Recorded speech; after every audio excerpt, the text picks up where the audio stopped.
Video trace web series episode number 3। तो episode number 3 शुरू होता है जहाँ पर अब डेसी और काटी इंस्पेक्टर आयरीन को लेकर उस जगह तक पहुँचती हैं जहाँ पर उन लोगों ने पैसों से भरे बैग को उस कार के अंदर छुपाया था। मगर यहाँ पर वो देखते हैं कि कार है ही नहीं। तो आयरीन उन दोनों को हथकड़ी लगा देती है और उन दोनों को अपने साथ ले जाती है। और अब रात ज्यादा होने के कारण वो उन दोनों को स्टेशन नहीं ले जा सकती। तो वो उन दोनों को बोलती है कि वो आज रात उन लोगों को अपने घर ले जाएगी और सुबह होते ही वो उन दोनों को सीधा जज के सामने पेश करेगी जहाँ पर वो अपनी सच्चाई जज को बता सकती है। अब घर पहुंचने आयरीन को काती से ये भी पता चल जाता है कि वो दोनों रिलेशनशिप में नहीं है, वो तो केवल दोस्त है। क्योंकि अभी तक आयरीन को ऐसा लग रहा था कि ये दोनों आपस में रिलेशन में है। और यहीं पर काती आयरीन से पूछती है कि वो दोनों इस सब से बच तो जाएंगे ना। मगर आयरीन उसे जवाब देती है कि उसे कुछ नहीं पता क्योंकि अभी तक सभी सबूत उसके खिलाफ। मगर साथ में आयरीन उनको ये भी बोलती है कि वो दोनों किसी को भी ये ना बताएं कि वो पहले से ही एक दूसरे को जानते हैं। और साथ वो रात दोनों को अपने घर लेकर आई क्योंकि अगर बाहर किसी को ये बात पता चले तो उसके ऊपर भी उंगलियां उठेंगी और उसकी नौकरी पर बात आ जाएगी। अब आयरीन की ये बात सुनकर उसी रात को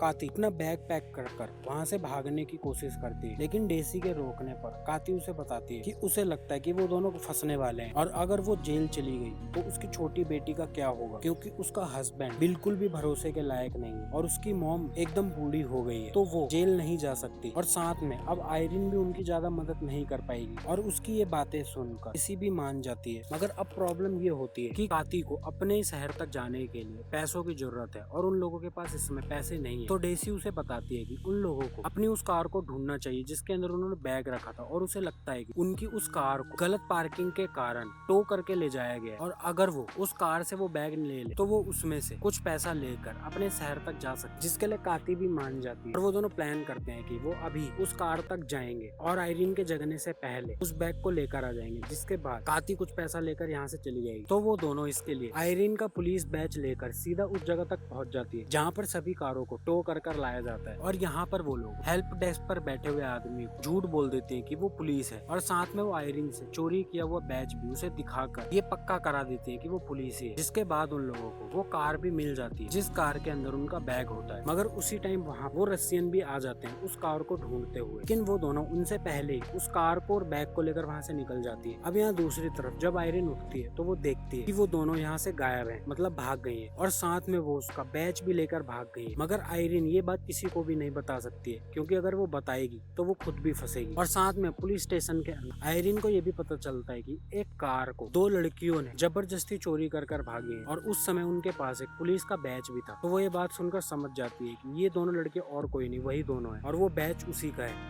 और अब साथ में पुलिस को भी पूरा यकीन है कि इन दोनों लड़कियों ने ही उस औरत को जान से मारा हो। और साथ में अब आयरीन के साथी इंस्पेक्टर को वो वीडियो भी मिल जाता है जिसमें देसी काम से निकाले जाने के कारण अपने बॉस को जान से मारने की धमकी दे रही होती है, जो सीन हमने शुरुआती में देखा था। और इसी के बाद पुलिस उन दोनों को अरेस्ट करने का वारंट भी निकाल देती है और आयरीन चाहते हुए भी और सब सच्चाई जानते हुए भी उन दोनों की कोई मदद नहीं कर पाती है क्योंकि अब पूरी तरह से वो दोनों फंस चुकी है। दूसरी तरफ इनकी प्लानिंग ये होती है कि काती अब कुछ पैसे लेकर इस जगह को छोड़कर वापस मैक्सिको चली जाएगी, जिसके लिए वो दोबारा से जाकर अपने हस्बैंड से मिलती है। मगर यहाँ पर अब पहले से ही उसके हस्बैंड के साथ देसी का भाई होता है और अब वो दोनों मिलकर काटी और देसी से सच पूछते हैं कि असलियत में क्या चल रहा है और उन दोनों ने ऐसा क्या किया है कि वो दोनों तब से ही यहाँ वहाँ भागे जा रही है और इतना कुछ हो रहा है। तो अब देसी उन सबको पूरी सच्चाई बताती है और अपने साथ लाल बैग भी उन्हें दिखा देती है। दूसरी तरफ एडवर्ड जाकर दोबारा से अपनी मरी हुई बहन हस्बैंड नेस्टर से मिलता है, जहाँ वो दोबारा से नेस्टर को बताता है कि उसके घर के हालात काफी खराब है और उसके पैसों की सख्त जरूरत है क्योंकि एडवार्डो चाहता है कि जल्दी से उसकी बहन की प्रॉपर्टी का बंटवारा कर लिया जाए। लेकिन ये बात सुनकर नेस्टर उसको कुछ पैसे दे देता है और उसे वहाँ से जाने के लिए बोल देता है। यहाँ अब जब काटी के हस्बैंड उबाल्तो को और डेसी के भाई को सारी बात पता चलती है तो वो समझ जाते हैं कि ये दोनों काफी बड़ी प्रॉब्लम में है। दूसरी तरफ अब एडवार्डो जब पैसे लेकर वहाँ से निकल रहा होता है तभी उसे उसके पुराने कुछ दो दोस्त मिल जाते हैं और वो उसे रिलैक्स करने के लिए अपने साथ एक बार लेके चले जाते हैं जहाँ वो काफी सारी ड्रिंक पी लेता है और वो वहाँ पर मौजूद एक लड़की के साथ रात बिताता है। मगर ये लड़की एडवार्डो को पहले से ही जानती है क्योंकि एडवार्डो का इसके पास आना जाना लगा रहता जाता है। और आप इस लड़की को ध्यान रखिएगा क्योंकि अभी ये लड़की आगे लिंक क्रिएट करेगी। दूसरी तरफ इंस्पेक्टर आयरीन की टीम काटी और डेसी के घर पहुंचती है इन्वेस्टिगेशन करने के लिए। यहाँ दूसरी तरफ काटी अब पूरी तरह से प्लान बना लेती है कि वो अपने हस्बैंड को लेकर इस देश से वापस अपने देश मैक्सिको चली जाएगी। मगर इसी के बाद आयरीन दोबारा से डेसी के पास कॉल करती है और अब वो लोगों को बताती है कि उन दोनों के नाम का अरेस्ट वारंट निकल गया है और अब वो चाहते हुए भी इस देश से बाहर नहीं जा सकती है क्योंकि हर जगह इनका अरेस्ट वारंट चला गया होगा और इनका ऐसे करते ही इनको वहाँ गिरफ्तार कर लिया जाएगा।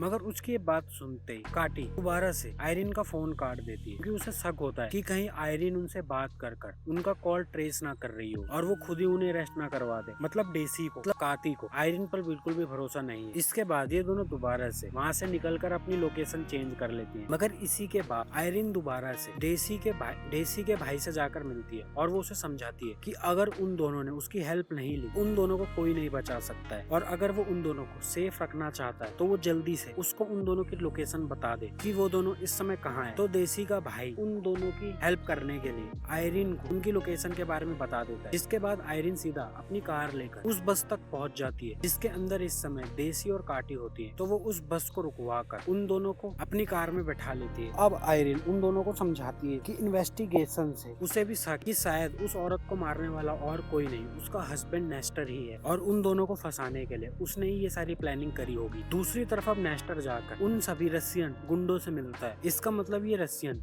नेस्टर के लिए ही काम करते हैं और शायद इन्हीं लोगों से नेस्टर ने अपनी वाइफ को मरवाया होगा। मगर यहाँ पर नेस्टर आकर उन रशियन को काटी और डेसी डिटेल देता है और उन्हें बोलता है कि वो जल्दी से इस लड़की को पकड़े और इन्हें खत्म कर दें जिसके लिए वो उनको मोटा पैसा देगा। मगर जैसे वो रशियन काटी और डेसी फोटो देखते हैं तो उन्हें पता चल जाता है कि ये दोनों वही लड़कियां हैं जिनको वो पहले से ही मारने के लिए ढूंढ रहे हैं। और इसी पॉइंट पर ये एपिसोड नंबर 3 भी खत्म हो जाता है।